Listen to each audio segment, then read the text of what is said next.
ॐ भूर्भुवः स्वः तत्सवितुर्वरेण्यं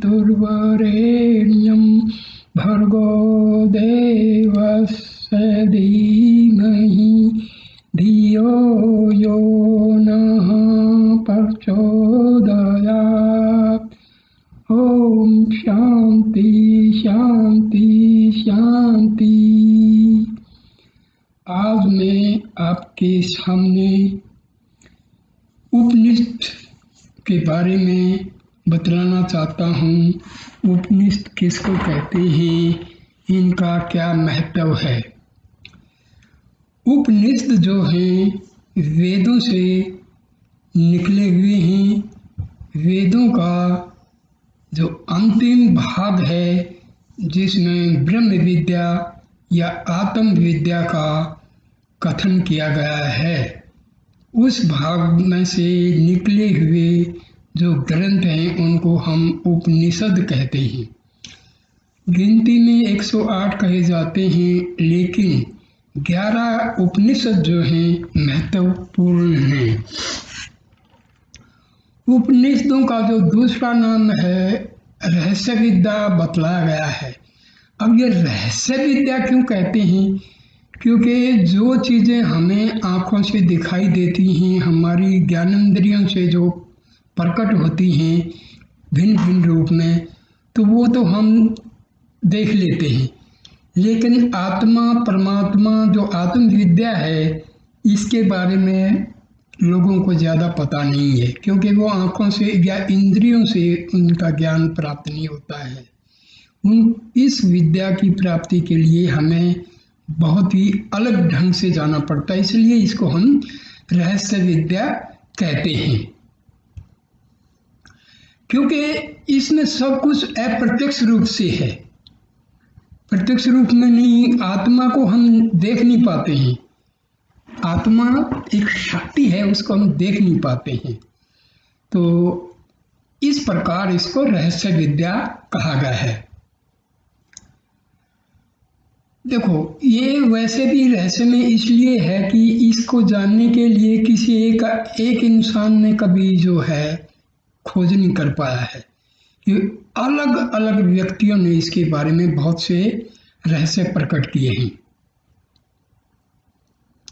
एक व्यक्ति ऐसा नहीं हो सकता है और उस व्यक्ति का जो मत है वो सर्वमान्य नहीं रहा है। इस रहस्य विद्या को जानने का अधिकार प्राप्त करने के लिए हमें नचिकेता के समान सर्वस्व त्याग करना पड़ेगा। उपनिषदों में उस काल की अध्यात्म एवं दर्शन संबंधी सामग्रियों के भव्य चित्र ही नहीं सजाए गए हैं, प्रत्युत भारतीय जीवन दर्शन के सभी पहलुओं का गंभीर विवेचन भी उनके अंदर किया गया है।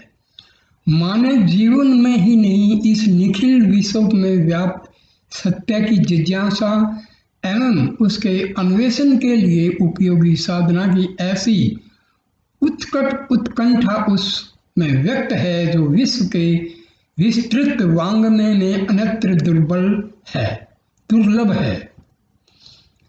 मानवीय प्रतिभा एवं पहुंच का इनसे बढ़कर कोई दूसरा उदाहरण इस रूप में अभी तक नहीं बन सका है।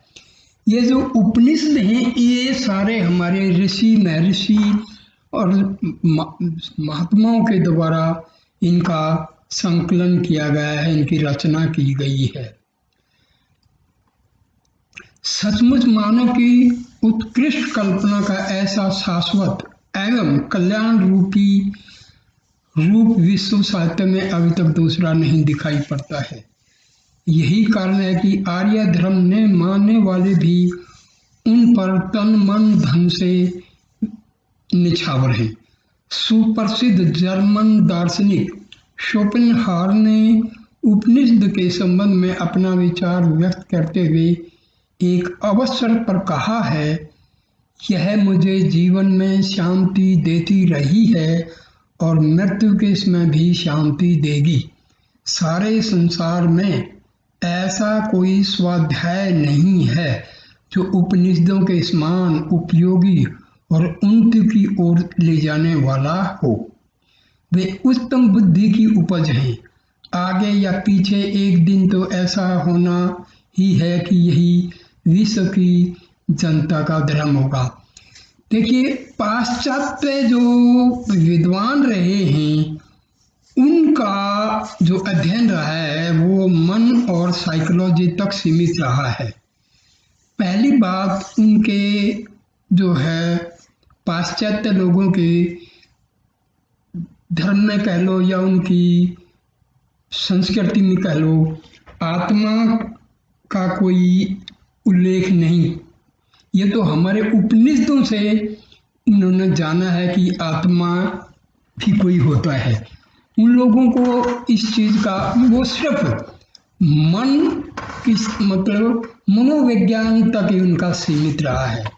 मनोविज्ञान और अध्यात्म में बहुत फर्क है, क्योंकि मन से जो हम मन का जो विज्ञान है उसको मनोविज्ञान कहते हैं, और जो आत्मविद्या है ये हमारी आत्मा से संबंधित है।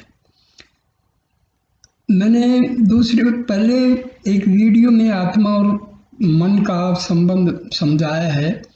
देखिए, मन वास्तव में होता नहीं है। ये सारा जो खेल है हमारे जीवन का ये आत्मा से ही है। मन है क्या? मन जो है विचारों की श्रृंखला है जो हमारी आत्मा से ही उत्पन्न होती है। इसी श्रृंखला का नाम जो है मन रखा गया है। पाश्चात्य लोगों ने तो बहुत सारे ग्रंथ लिख डाले हैं मन के ऊपर। मन का कॉन्शियस माइंड वो बोलते हैं, सबकॉन्शियस माइंड बोलते हैं, और वो लोग जो है अनकॉन्शियस माइंड बोलते हैं, सुपर कॉन्शियस माइंड बोलते हैं। देखिए, ये सब अध्यात्म में हम जब जाते हैं, उपनिषदों को जब पढ़ते हैं, तो हमें पता लगता है कि मन तो केवल आत्मा का एक कर्म है, आत्मा का एक अंश है। आत्मा से विचार पैदा होते हैं। ये विचारों की जो श्रृंखला है उसका नाम हम रख देते हैं आत्मा। इसी तरह ईगो क्या है? हम अपने आप को, आत्मा को पहचानते हुए ना पहचानते हुए अपने आप को हम इस शरीर से जोड़ लेते हैं। इसी का नाम जो है ईगो है। आईनेस जो है, सेल्फ, रियल सेल्फ है, मतलब रियल आई है, एक ईगो है। फॉल्स आई ईगो है, रियल आई हमारी आत्मा है। तो ये मैंने एक वीडियो में पहले इसको काफी विस्तार से समझाया है। तो सुप्रसिद्ध जो पाश्चात्य विद्वान मैक्स मुलर ने उपनिषदों के बारे में एक स्थान पर लिखा है, उपनिषद वेदांत के आदि स्रोत हैं और ये ऐसे निबंध हैं जिनमें मुझे मानवीय उच्च भावना उच्चतम शिखर पर पहुंची हुई मालूम पड़ती है। ये उद्धरण इसलिए नहीं दिए गए हैं कि इनके कारण उपनिषदों की महत्ता में कोई वृद्धि हो जाएगी। प्रत्युत इससे यह दिखा जा रहा है कि आर्य धर्म ने मानने वाले विदेशियों की दृष्टि में उपनिषदों का क्या महत्व है। कहना तो ये चाहिए कि हम भारतीयों की संस्कृति और सभ्यता का परतंत्रतावस्था में भी जो सारे संसार में सम्मान था, उनका बहुत कुछ कारण ये हमारे ज्ञान भंडार उपनिषदों भरी रही है। उपनिषदों की एक एक वाणी में वह अमर तेज व शांतिदायी आलोक है जिसे पढ़कर, गुनकर और आचरण कर कितनों की आंखें खुल गई, कितने सिद्ध बन गए, कितने योगी बन गए, कितने जीवन मुक्त हो गए और कितने ब्रह्म में विलीन हो गए। सहस्रों वर्षों से सरस्वती के यह आलोक में प्रसाद अकिंचनता में भी कुबेर की समृद्धि अथवा भौतिक अभाव में भी आध्यात्मिक शांति की निधि लुटाते चले आ रहे हैं। इन्हें पाने वालों को फिर कुछ पाना नहीं रह गया। कल्पद्रुम के नीचे पहुंचकर कामनाओं का उदय हो ही कैसे सकता है। इसमें मैक्स मुलर का जो जिक्र आया है, मैक्स मुलर जर्मनी के बहुत बड़े विद्वान हुए हैं उन्होंने वैसे हमारे जो वेद साहित्य है उसका फायदा कुछ नहीं किया ज़्यादा। उन्होंने ऐसा ऐसा जो है ट्रांसलेशन किया है जो बहुत ही भयानक है। उन्होंने तो यहाँ तक सिद्ध कर दिया कि वेदों के जो ऋषि थे वो गाय का मांस खाते थे। तो भाई ऐसा है, हमारे भारतीय जो विद्वान है वो इन लोगों का पता नहीं क्यों जो है जिक्र करते हैं। इन लोगों का उद्देश्य हमारे जो संस्कृति है उसका कोई बढ़ाने की नहीं सोची, उसको किस प्रकार हमारे जो वैदिक ज्ञान है इसको नीचा दिखाया जाए। खैर ये मैं किसी और वीडियो में बताऊंगा कि किस प्रकार पाश्चात्य लोगों ने हमारा कितना संस्कृत का जो भंडार है ग्रंथों का उसको तुम लोगों ने फूंक डाला था। सारा संस्कृत का जो साहित्य है वो अवेलेबल भी नहीं है। महर्षि दयानंद जब वेदों का भाष्यकार लिख रहे थे तो उनको जर्मनी से मंगाने पड़े थे वेद। कितनी विडंबना है। तो चलिए आगे देखते हैं क्या बोल रहे हैं हम। उपनिषद शाश्वत ज्ञान की अक्षय भंडार है। ये निरंतर का ज्ञान है, ये सीधा परमात्मा का दिया हुआ ज्ञान है। सारे संसार में ऐसा कोई दर्शन नहीं, ऐसी कोई विचारधारा नहीं है जो इनसे प्रभावित नहीं हुई है। परमाणु द्वारा यह तो सिद्ध हो ही चुका है कि मुगल साम्राज्य काल में इनका प्रसार विदेशों में भी हुआ, किंतु यह भी पता लगता है कि एक समय ऐसा भी था जब भारत के इन ज्ञान दीपों ने सृष्टि की ओर छोर तक में अविद्या का अंधकार को दूर किया था। मुगलों में जो औरंगजेब के बड़े भाई थे दारा शिकोह, उन्होंने उपनिषदों का फारसी में ट्रांसलेशन भी किया था। भारतीय विद्या तथा संस्कृति की तो ये मूल स्रोत ही रही हैं। ऐसा कोई दर्शन, चाहे वह आस्तिक हो या नास्तिक, ऐसा कोई शास्त्र, ऐसा कोई तर्क नहीं है जो उपनिषदों की अमर वाणियों से निकले हुए न मालूम पड़ते हों। सारी युक्तियां, सारे तंत्र, समूचे प्राण, संपूर्ण पदार्थ, विज्ञान की विभिन्न धाराएं, विद्या की समस्त श्रेणियां, अधिक क्या मानव जाति के सुख शांति के सारे उपाय इन्हीं काम धैन्यों की कृपा से प्राप्त होते दिखाई पड़ते हैं।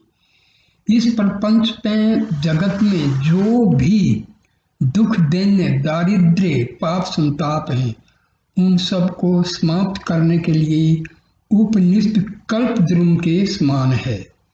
ऐसी कोई विद्या या कोई कला नहीं है जो इनमें ना हो।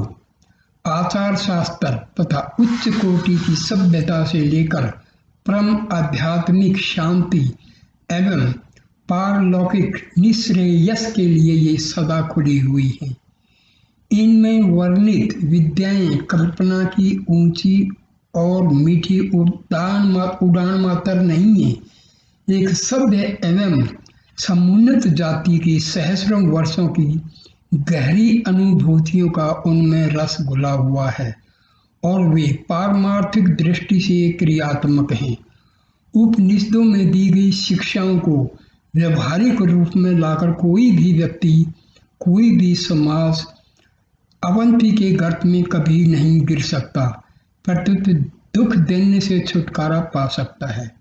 विद्वेष व घृणा की आग से उसे कोई भय नहीं हो सकता और न भौतिक अभाव के कारण उसे दर दर भटकना ही पड़ेगा। काम, क्रोध आदि विकारों को दूर करने की इनमें अमोघ शक्ति है। आत्म ज्योति को पहचानने के लिए इनसे बढ़कर कोई दूसरा साधन नहीं है।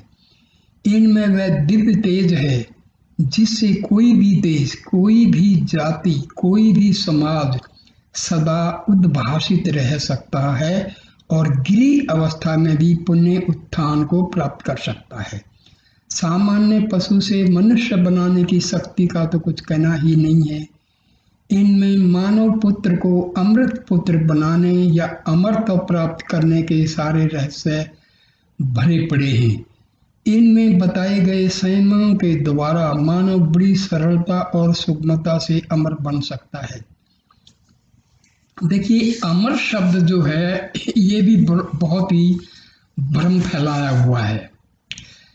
हमारा शरीर जो है वो पदार्थ से बना हुआ है और पदार्थ जो है वो परिवर्तनशील है। जो चीज परिवर्तनशील होती है वो अमर हो ही नहीं सकती, क्योंकि मैटर जो है ये चेंज होता रहता है। तो हमारा शरीर तो मैटर का बना है, 5 तत्वों से बना है, तो शरीर तो अमर नहीं हो सकता है। अमर जो शब्द है वो आत्मा के साथ जुड़ा हुआ है, क्योंकि आत्मा का कोई जन्म नहीं, आत्मा की कोई मृत्यु नहीं, आत्मा अमर है। तो अमर शब्द जो है ये हमारी आत्मा से संबंध रखता है, ना कि शरीर से। तो लोग उन कहानियां बड़े बड़े कहते हैं कि भाई ये फला फला फला और अमर हो गए। अमर का मतलब क्या होता है? जिन्होंने आत्म साक्षात कर लिया, ब्रह्म का दर्शन हो गया, तो उनको अमर कहा जाता है, ना कि शरीर से। ये बहुत सारी गलत फहमियां हैं जो चल रही हैं, लेकिन अमर का मतलब आत्मा से है। और जिन्होंने आत्मा को पा लिया, हम उनको कहेंगे कि वो अमर हो गए। देखिए,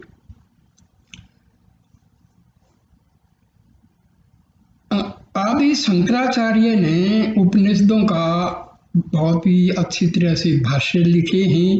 उन्होंने इस उपनिषदों का काफी ज्ञान फैलाया।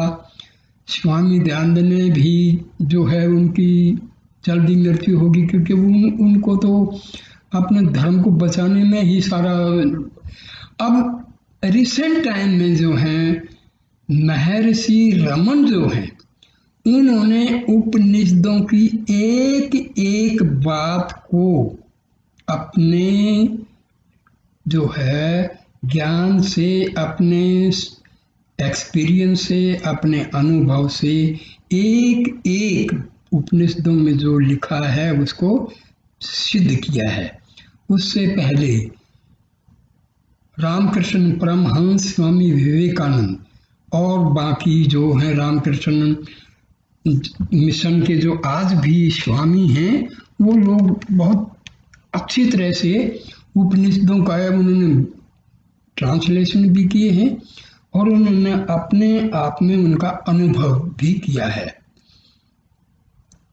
ऐहिक सिद्धियों के द्वार तो इनमें खुले ही हैं, पारलौकिक समृद्धियों के लिए भी इनमें सभी साधन विद्वान हैं। देखिए, ये सिद्धि लोग कहते हैं, सिद्धि और परमात्म प्राप्ति ये दोनों अलग हैं। जो लोग सिद्धियों के पीछे पड़ते हैं ना, वो फिर आत्मा से दूर चले जाते हैं। ये सब तांत्रिक, ये विद्या तांत्रिक लोग ये वगैरह ये क्या करते हैं, ये अध्यात्मवाद से बहुत दूर होते हैं। इनके कोई मतलब नहीं है, क्योंकि वो सिद्धियाँ जो हैं वो हमारे आत्म ज्ञान के लिए रुकावट है। तो सिद्धियों का जिक्र उपनिषदों में ऐसा नहीं है। पारलौकिक समृद्धियों के लिए भी इनमें सभी साधन विद्यमान हैं, क्योंकि देखिए, वेदांत जो है ना, हमारे हिंदू धर्म में वेदांत की जो शाखा है वो बहुत ही मशहूर है। स्वामी विवेकानंद, स्वामी जो है राम तीरथ और परमहंस रामकृष्ण, महर्षि रामन, शंकराचार्य, इन लोगों ने वेदांत के ऊपर बहुत अनुभव भी किए, ग्रंथ भी लिखे हैं। वेदांत का मतलब होता है वेदों के अंत में जो ज्ञान है आत्मा का, वो वेदों का अंतिम भाग कहे जाते हैं। उपनिषदों में वर्णित तथ्यों पर आधारित है। यह न समझना चाहिए कि वे केवल पारलौकिक सिद्धियों की देने वाली हैं, प्रतिदिन में ऐहिक जीवन की विविध समस्याओं को हल करने की प्रेरणा है।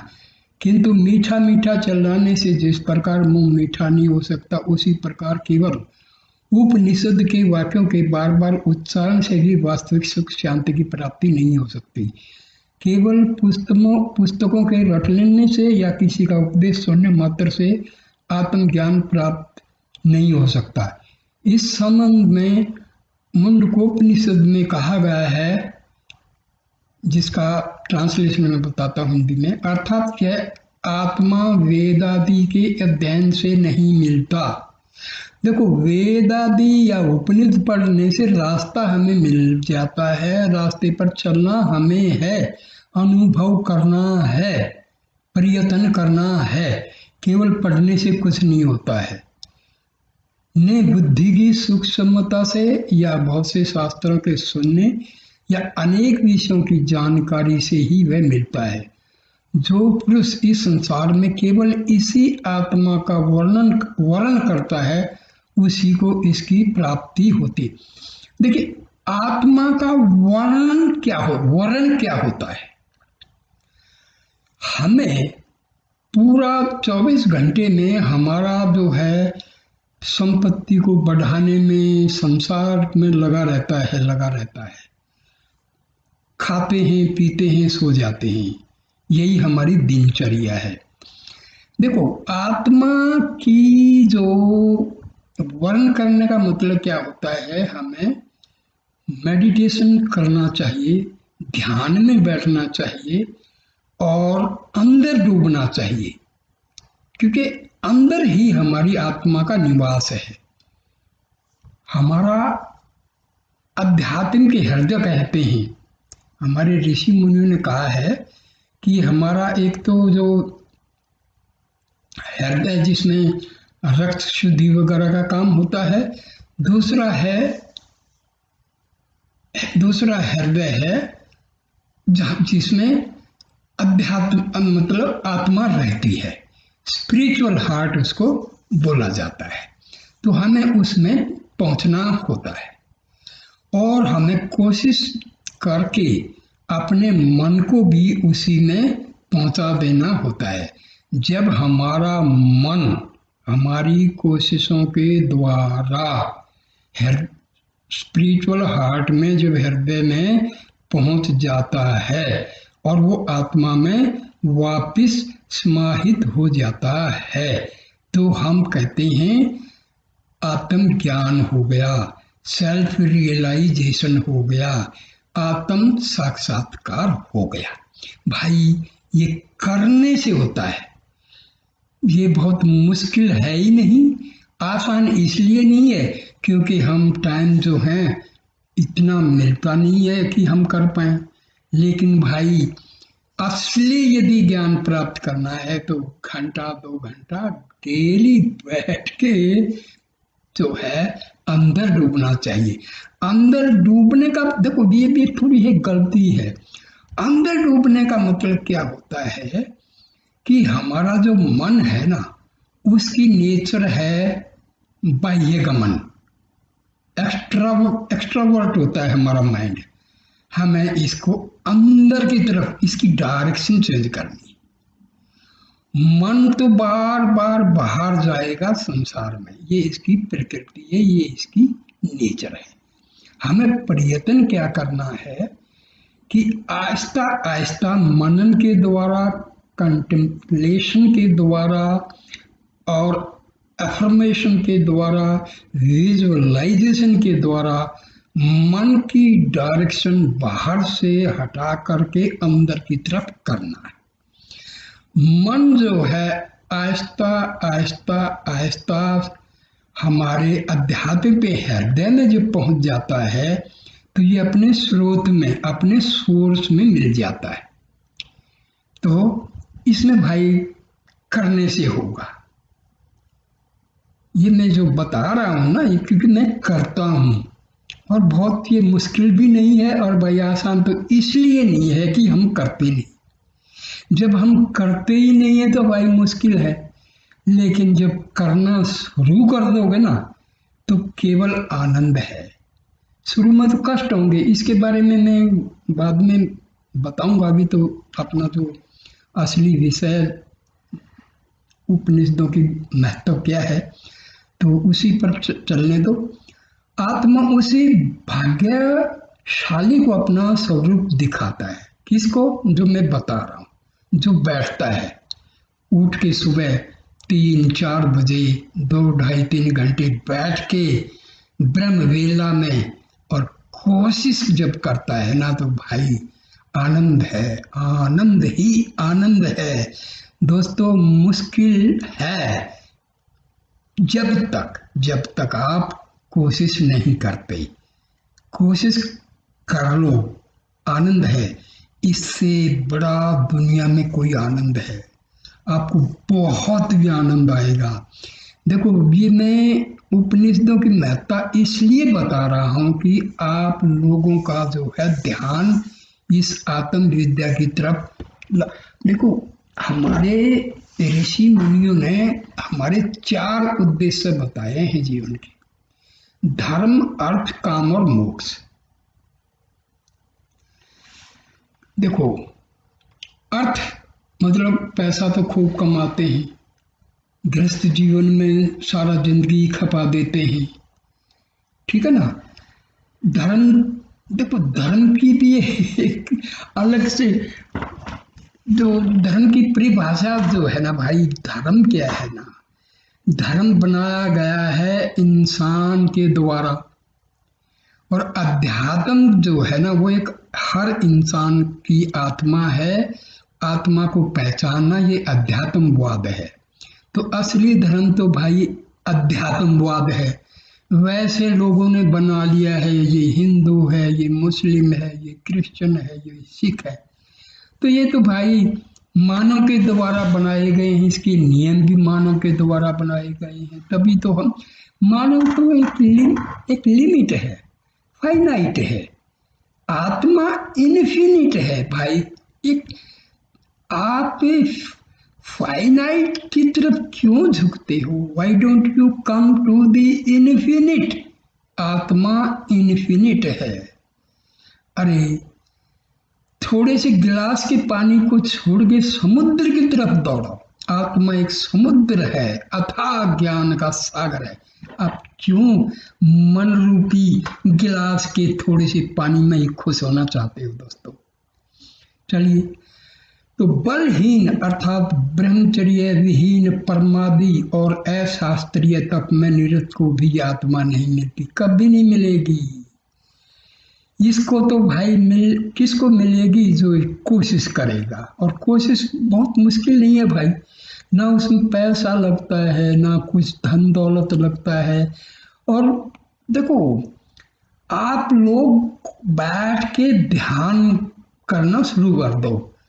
ये गुरु का चक्कर भी एक बड़ा घंटा, बहुत ही टेढ़ा काम है। गुरु जो है ना, जो भी आपको अंधेरे से प्रकाश में ले जाए वो गुरु है। और भाई आत्मा से बड़ा कोई गुरु नहीं होता है। हमारी आत्मा के अंदर वेदों का, उपनिषदों का, पूरे ब्रह्म ज्ञान का भंडार भरा पड़ा है। लेकिन भाई हम तो वो ऐसे बस चक्कर काट रहे हैं। हाँ, अमृत का कुआं भरा हुआ है, उसके चक्कर काट रहे हैं। कोशिश नहीं करते कि पी के देखें। खजाना भरा पड़ा है हमारी आत्मा में और हम चक्कर काट रहे हैं। हम सोचते हैं कि इसमें सुख मिलेगा, मकान में सुख मिलेगा, कार में सुख मिलेगा। भाई सुख तो अंदर है, झांक लो, थोड़ा सा झांक लो, नहीं तो भाई पछताना पड़ता है। इसको पाने के लिए मनुष्य को पहले इनके वचनों को सुनो, उसके बाद उन पर पूरा पूरा मनन करो। एकांत में शांत मन से उन पर विचार करो। इसके अनंतर चित्त वृत्तियों को समेटकर अंतर्मुखी बनकर मन में एकाग्र चित्त हो ध्यान धरो, तभी तुम्हें वह महाज्योति, अखंड आनंद और शाश्वत शांति का सरोवर नहाने को मिलेगा।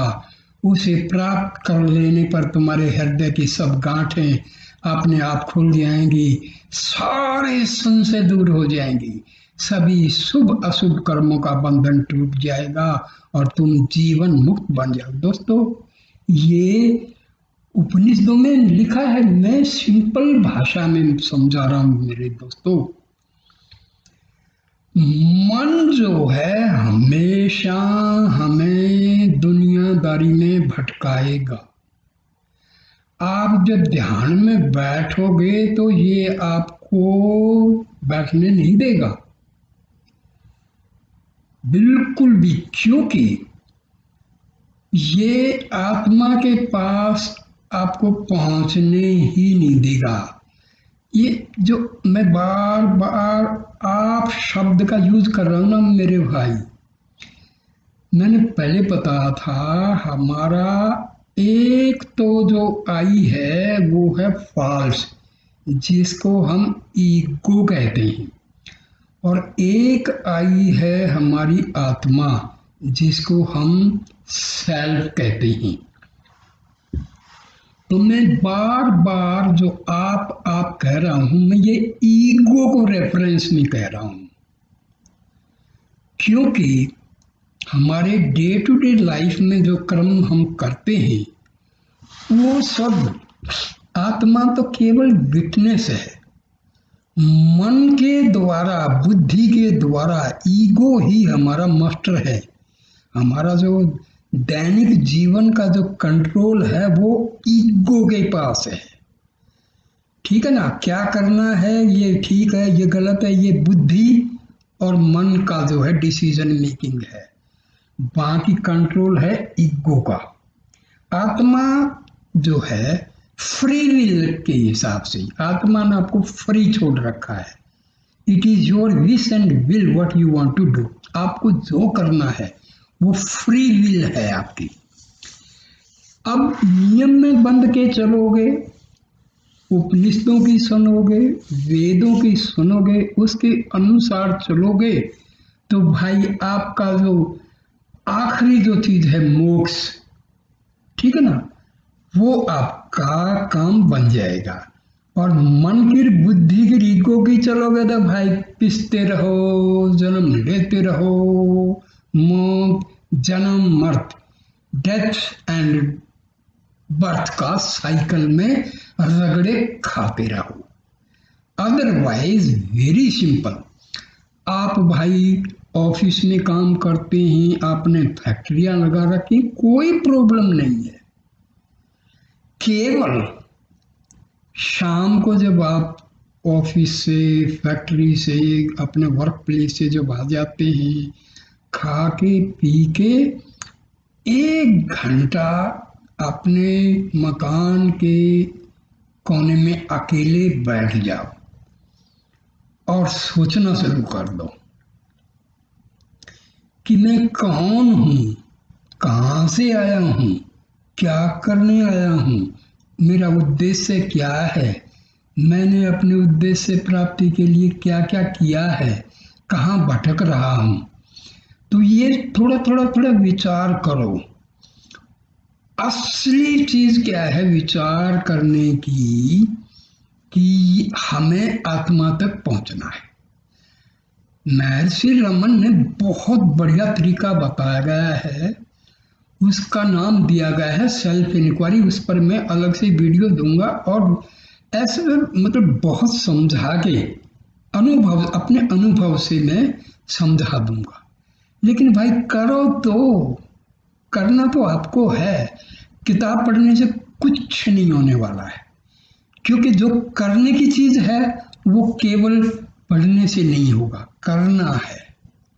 बहुत उपनिषद का जो ज्ञान है ना, वो इतना प्यारा ज्ञान है ना, एक बार इसमें आपका ध्यान हो जाए, इंक्लिनेशन इसकी तरफ हो जाए, तो फिर आपका जीवन सुधर जाएगा।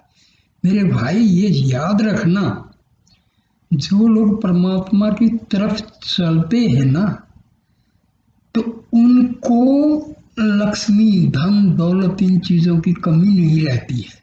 यदि कमी है तो उनमें असंतोष की भावना खत्म हो जाती है। ये ध्यान देने की चीजें हैं। तो चलो, इस प्रकार यदि देखा जाए तो उपनिषदों का एक एक अक्षर एक एक बहुमूल्य रत्न है। ये हिंदू जाति के लिए ही गर्व की वस्तु नहीं है, प्रत्युत मानव जाति मात्र के लिए गौरव की बात। देखिए भाई, मैंने पहले ही बताया है, धर्म किसने बनाए? इंसान ने। आत्मा क्या है? ये तो शाश्वत है। It is परपीचुअल, it is continuing from unknown times. तो भाई, आत्मा की जो विद्या है ये ना हिंदू की है, ना क्रिश्चियन की है, ना मुस्लिम की, ना सिख की, ना जैन की, ये किसी की भी नहीं है भाई, ये तो आपकी है।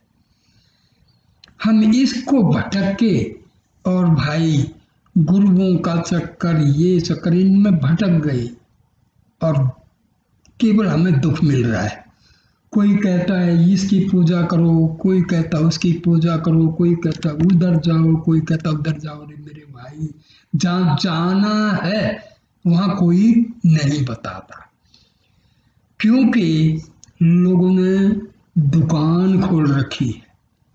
यदि उन्होंने आपको बता दिया भाई परमात्मा तो आपकी आत्मा और परमात्मा सब एक ही है, तो भाई उनकी दुकान तो बंद हो जाएगी। चक्कर ये है, उपनिषद का ज्ञान केवल केवल केवल सच्चा ज्ञान है। वेद का ज्ञान केवल केवल सच्चा है, उसमें दो नहीं है। एब्सोल्यूट, एब्सोल्यूट जो शब्द बना है ना इंग्लिश में, वो एब्सोल्यूट का मतलब होता है जो सच है।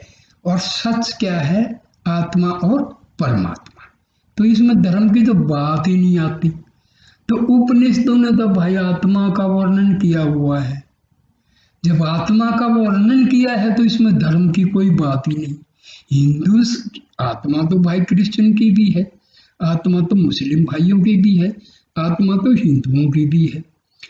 तो आत्मा का जो ज्ञान है वो किसी धर्म का तो है ही नहीं।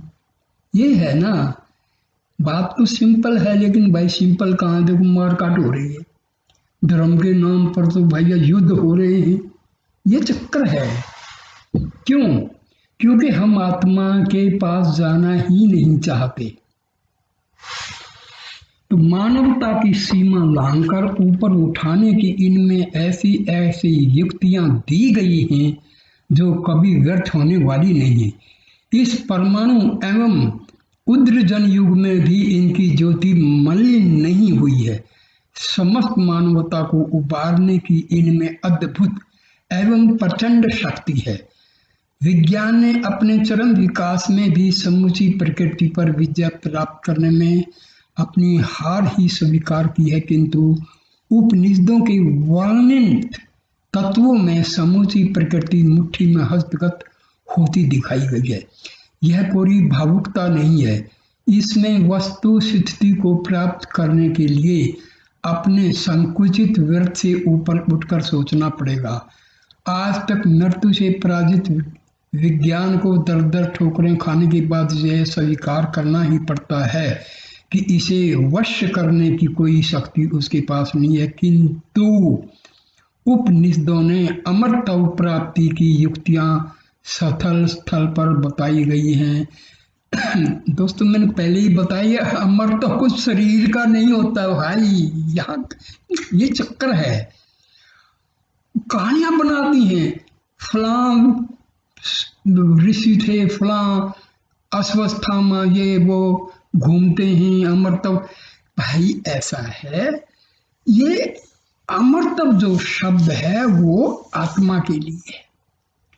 आत्मा ही अमर है, शरीर अमर नहीं होता है।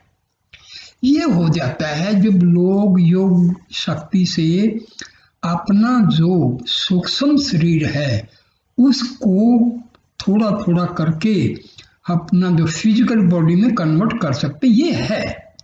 लेकिन ये बड़ी योग विद्या की चीज है, साधारण मानव के लिए ये कल्पना से परे की चीज है। ये उक्तियां कल्पना प्रसूत नहीं है, सहस्रों वर्षों की गहरी अनुभूतियों तथा क्रियाओं का इनमें पुट है। आज के युग में भी उपनिषदों के प्रभाव से स्वामी विवेकानंद, स्वामी रामतीर्थ, रामकृष्ण परमहंस आदि ने अपने जीवन में अमरत्व के अक्षरों का जो अनुभव किया है उसका पता सारे संसार को है। ये मैं पहले ही बताया नहीं, ये हमारे मतलब रामकृष्ण परमहंस, स्वामी विवेकानंद, स्वामी रामतीर्थ, शंकराचार्य और महर्षि रामन और परमहंस रामकृष्ण पिछली शताब्दी के ये दो ऐसे महान संत हुए हैं, ऋषि हुए हैं, जिन्होंने उपनिषदों और वेदों के ज्ञान को बिल्कुल सरल तरीके से समझाया है। मैंने रामकृष्ण परमहंस और महर्षि रमन की साहित्य को पढ़ा है, समझा है और अनुभव भी कर रहा हूँ। तो भाई ये जो कुछ अध्यात्मवाद जो है वो अनुभव का है। पढ़ने से, केवल पढ़ने से नहीं, पढ़ना जरूरी है, बिना पढ़े तो पता नहीं लगेगा। पढ़ो मगर फॉलो करो उसको। केवल पढ़ने से नहीं होगा, बिना पढ़े भी नहीं होगा। जब पढ़ोगे नहीं, जब पता ही नहीं होगा तो आप करोगे क्या? तो पढ़ो, समझो, रास्ता पता करो और फिर उस रास्ते पर चलो, फिर जीवन का आनंद ही आनंद है। उपनिषदों के रहस्यात्मक विचारों की परंपरा से न केवल हिंदू जाति के जीवन दर्शन ही प्रभावित हैं, परंतु बौद्ध तथा जैन दर्शनों पर भी उनकी अमिट छाप है। देखिए, महात्मा बुद्ध और महावीर जैन, इनके बारे में इनके शिष्यों ने काफी कुछ साहित्य लिख दिया, अपनी मर्जी से भ्रम फैला दिया। नहीं तो भाई यही सेम है। बौद्ध का यदि एक एक असलियत देखोगे तो उन्होंने क्या किया था, वही तो ध्यान तो किया था ना, आत्मा का साक्षात्कार तो किया था। लेकिन बाद में उनके शिष्यों ने काफी कुछ लिख डाला है, चलो वो हमारा विषय नहीं है। सूफियों की रहस्य भावना, मुसलमानों का एकेश्वरवाद, कृष्णों की रहस्यवादिता, शोपेनहावर का दार्शनिक विचार, राजा राम मोहन राय के ब्रह्म समाज की मूल भावना, स्वामी दयानंद, कविंदर रविंद्र और योगेंद्र अरविंद की विचारधाराएं उपनिषदों से अत्यधिक प्रभावित हैं। शंकराचार्य, रामानुज, वल्लभ, माधव आदि आचार्य ने तो इन्हीं की पृष्ठभूमि पर अपने सिद्धांतों की अवतारण की है। यह सही है कि इन उपनिषदों की विचारधारा में जीवन के संध्याकाल संन्यास आश्रम के अनुभवों के अमूल्य पवित्र विचार संग्रहित हुए हैं और ये आर्य जीवन के संन्यास आश्रम की स्थिति के प्रतीक हैं। किंतु इससे यह नहीं मान लेना चाहिए कि इनमें लोक जीवन या लोक संग्रह की भावनाओं का जानबूझकर निरादर किया गया है। कहना तो यह चाहिए कि प्रथम के 3 आश्रम का सार तत्व भी इनमें आ गया है। इनके विचार इतने गूढ़, उदात्त और व्यापक हैं कि इनमें सब स्थिति के लोग समान लाभ उठा सकते हैं। यही कारण है कि क्या सब धर्मी, क्या विधर्मी, क्या पौवार्त्य, क्या पाश्चात्य, सभी विचारकों के लिए ये प्रेरणा और स्मृति के स्रोत हैं। व्यापक मानव धर्म और उनके जीवन दर्शन के अक्षेत्र में किसी भौगोलिक रेखा से आबद्ध नहीं हैं और न काल की सीमा रेखा ही इनकी प्रसिद्धि और सनातनता में कोई बट्टा लगा सकी है। ज्ञान और अनुभूतियों का मस्तिष्क और हृदय का इनमें ऐसा मधुर समन्वय है कि कहीं विषमता का कहीं पता। देखो, वेदांत के 3 अंग हैं। सबसे पहले उपनिषद हैं, दूसरे गीता हैं और तीसरे जो हैं वेदांत दर्शन है। वेद व्यास का जो लिखा हुआ है ब्रह्म सूत्र, जिसको हम वेदांत दर्शन कहते हैं। ये 3 अंग हैं, उपनिषद, गीता और ब्रह्म सूत्र। तो यद्यपि विषय की व्यापकता के कारण सभी दर्शन एवं संप्रदाय अपने मतों की पुष्टि के लिए उपनिषदों का आश्रय लेते हैं, किंतु उत्तर मीमांसा वेदांत दर्शन की ही विशेष विवेचना इनमें की गई है। यही कारण है कि आचार्य शंकर ने अपने मत के प्रतिपादन में स्थल स्थल पर इनका उपयोग किया है। ब्रह्म की व्यापकता, आत्मा की नित्यता, लौकिक सुख की अक्षण भंगुरता, मुक्ति की उपलब्धि आदि विषयों का इनमें प्रमुख रूप से प्रतिपादन किया गया है। यद्यपि वे वास्तव में ज्ञान कांड के समर्थक हैं, किंतु उपासना और कर्म कांड का भी इनमें बहिष्कार या निरादर नहीं किया गया है। आज के विज्ञान युग ने उपासना और कर्म कांड को मानव स्वभाव से कुछ दूर कर दिया है, किंतु ज्ञान का अक्षेत्र आज भी पूर्ववत अबाधित है। इसमें काल कर्म से परिवर्तन की कोई गुंजाइश नहीं है। फलस्वरूप उपनिषदों में परमात्मा, आत्मा, सृष्टि, पुनर्जन्म, स्वर्ग, धर्म, आचार आदि का जो विवरण अथवा परिचय दिया गया है वह आज भी ज्यों का त्यों है। बड़े बड़े वैज्ञानिक विद्वानों के तर्कों और नास्तिकों की शंकाओं को वहाँ फटकने की भी स्थिति नहीं मिलती। यही कारण है कि सनातन हिंदू जाति की रीढ़ विधर्मियों के घोर अनाचारों में भी नहीं टूटी।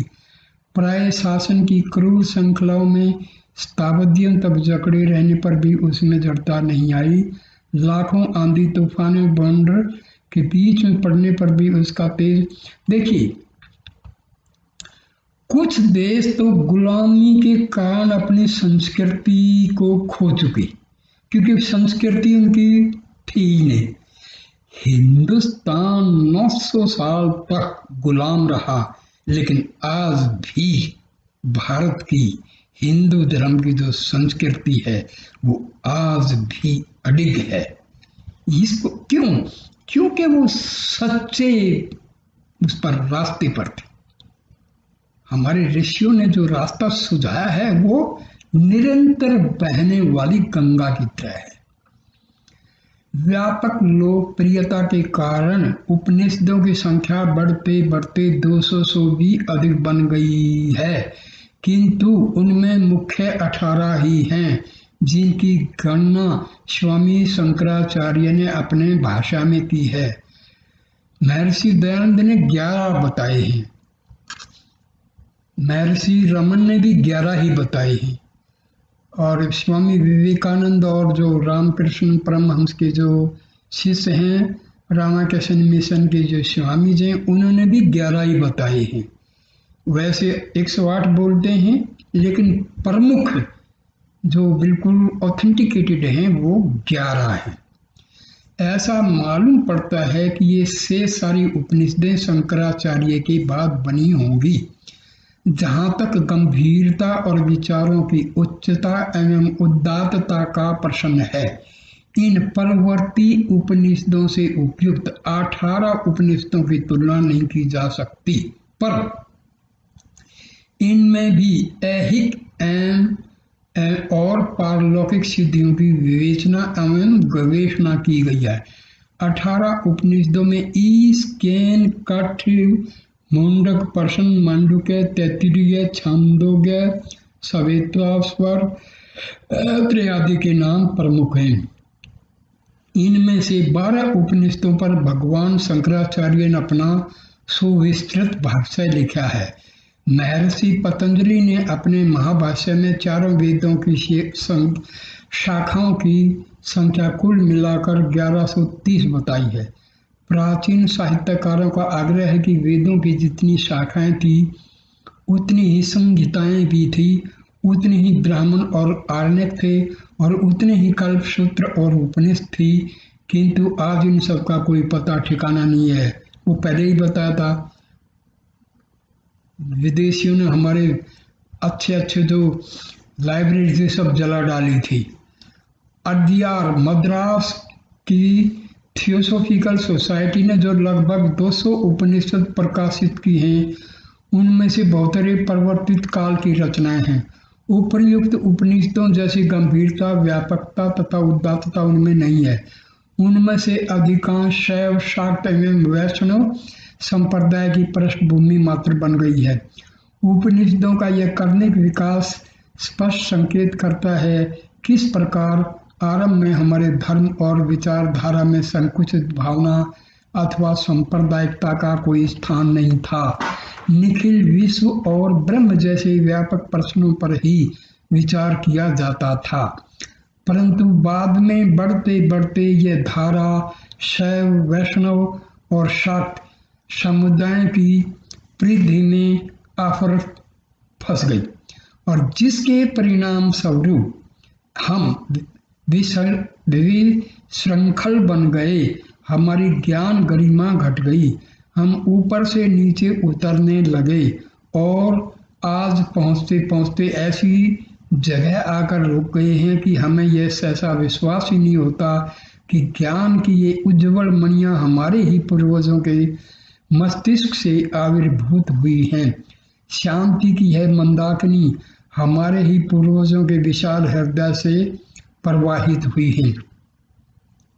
प्रगतिवादी अथवा विकासवादी चिल्लाते हैं कि जो कुछ पुराना हो गया है वह सड़ गया है, उन्हें छोड़कर आगे चलो, पीछे की ओर मुख कर हम उन्नति के शिखर पर नहीं चढ़ सकेंगे, आदि आदि।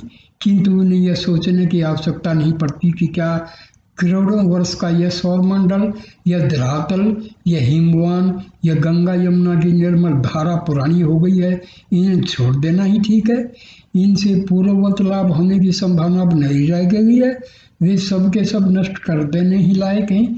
ठीक, यदि कोई प्रगतिवादी यह कहने की हिम्मत कर सकता है कि हाँ ये सब उपेक्षणीय हो गए हैं, तो फिर उसके लिए मानव संस्कृति की मूल स्रोत उपनिषद भी कूड़ा करकट से ही हो सकती है। परंतु अभी ज्ञान उन्माद का ऐसा कठोर युग शुरू नहीं हुआ है। विज्ञान उद्रजन बन तक पहुंचकर भी बहुत नीचे है। उपनिषदें अभी बहुत ऊंची हैं, उनमें वर्णित जीवन के तत्वों की प्राप्ति अभी विज्ञान से संभव नहीं है। ट्यूबवेल लगाकर हम 10-20 बीघा खेती की सिंचाई भले ही कर लें, पर हरिद्वार का कुंभ अथवा तीर्थराज प्रयाग का संगम उस कूप के तट पर नहीं लगेगा। भीतर घुसकर देखिए इनके रत्नों की कुछ अमल अमंद छवि जो तन मन के संतापों को दूर भगाने में आज भी यथापूर्व है। केवल हमारी आंखें बदल गई हैं, इनमें भी अज्ञान, प्रमाद और अभिमान का चश्मा चढ़ा हुआ है। उसे उतार का हम तनिक निहारें तो सही। अज्ञान और अविद्या में भ्रमते हुए भी अपने को धीर और पंडित मानने वाले मूर्ख लोग नाना कष्टों एवं योनियों में भी उसी प्रकार भटकते और ठोकर खाते फिरते हैं जैसे एक अंधे के पीछे चलने वाले दूसरे अंधे। सत्य की ही इस संसार में विजय होती है, असत्य की विजय कदापि नहीं होती।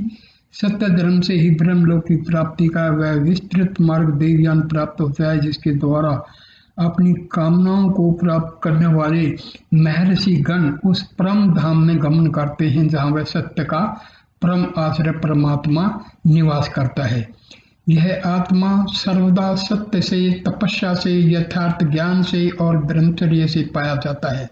निष्पाप और यत्न में निरंतर रहने वाले लोग इस निष्कलंक और प्रकाश स्वरूप आत्मा को अपने अंतःकरण में ही देखते हैं।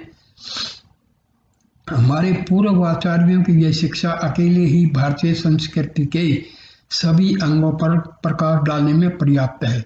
भारत के पास कुछ रहे या न रहे, यदि उसके निवासी अपने पूर्वजों की इस अमर वाणी का ही केवल अनुसरण करते रहेंगे तो उन्हें कल्पांत तक अकिंचन दुखी और अशांत होने का कोई कारण नहीं होगा। इस प्रकार विश्व के विस्तृत वांग्मय में साहित्य, वाङ्मय का मतलब होता है साहित्य में उपनिषद की महत्ता बेजोड़ है। वे न केवल अपनी परम प्राचीनता के कारण आदरणीय हैं, तद्वत उनकी सहज सुखदायिनी सूक्तियां अमरत्व का संदेश देने वाली हैं। भारतीय आर्य संस्कृति का समुन्नत एवं शुद्ध रूप तो सदा से इन्हें अमृत वाटिकाओं में निमज्जित होकर निखरा है। ये किसी संप्रदाय विशेष की वस्तु नहीं है। इनकी सामान्य दृष्टि वसुधैव कुटुंबम के महान एवं पुनीत लक्ष्य पर स्थित है। यही कारण है कि देश विदेश सर्वत्र इनका आदर सम्मान है। पर यह सब होते हुए भी उपनिषद सर्वसाधारण के लाभ में नहीं आती। इनकी गहन गंभीरता की दुहाई देकर जब हमारे कितने संस्कृतज्ञ पंडित जन भी इनके अमर संदेश से आजीवन वंचित रह जाते हैं, तब केवल हिंदी जानने वालों का या दोष। आज तक अनेक उपनिषदों के, देखो भाई, भाषा इंपॉर्टेंट नहीं है। असली चीज क्या है कि किसी भाषा के द्वारा ज्ञान क्या है, असली चीज ये है। तो हमें जो है ना, उपनिषदों में मैंने बताया ना कि उदाहरण दे करके, कहानी दे करके बड़ा अच्छे तरीके से समझाया गया है। तो अब इसके आगे जो मैं महत्व जो बताया हूँ, इसके आगे में उपनिषदों की कहानियों के द्वारा किस प्रकार जो है ज्ञान का संचार किया गया है हमारे ऋषियों द्वारा, तो ये मैं कहानियों की एक श्रृंखला शुरू करूंगा। क्योंकि कहानियों में अलंकारिक भाषा का यूज किया गया है। जैसे कठोपनिषद में नचिकेता कोई वास्तव में नहीं रहा है। नचिकेता एक विद्यार्थी है, एक साधक है, एक जिज्ञासु है। उसने यमराज से जो है आत्मा का ज्ञान प्राप्त किया। तो श्वेत केतु है, वगैरह वगैरह बहुत ऐसी। तो कहानियों से हमें उनका जो है ज्ञान सही मिल जाएगा। तो दोस्तों, ये आप लोग जो हैं, मेरी जो चैनल है उसमें आप अपने क्वेश्चन लिख करके मेरे से पूछ सकते हैं, ठीक है? क्योंकि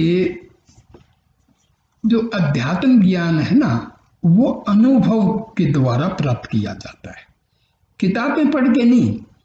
किताबें तो टीवी में आप दुनिया भर के बैठे हैं पंडित लोग, प्रचारक हैं, वो पढ़ देते हैं बहुत सारे। देखो, अनुभव के द्वारा जो ज्ञान अर्जित किया जाता है वही उपयोगी होता है। किताब से पढ़ लिया और सुना दिया तो वो उसका असर भी नहीं होता है, ठीक है? तो आप लोग जो है मेरे से पूछ सकते हैं, आपको जो डाउट आए वो पूछ सकते हैं, ठीक है? नमस्ते दोस्तों।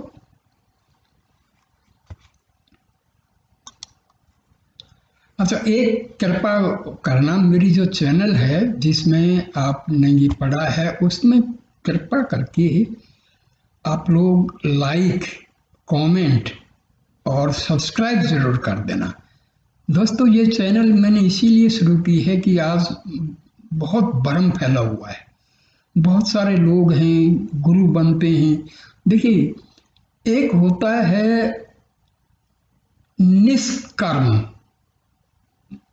निष्काम कर्म जिसको हम बोलते हैं, बिना किसी स्वार्थ के सत्य क्या है वो बताना, ये असली निष्काम कर्म है।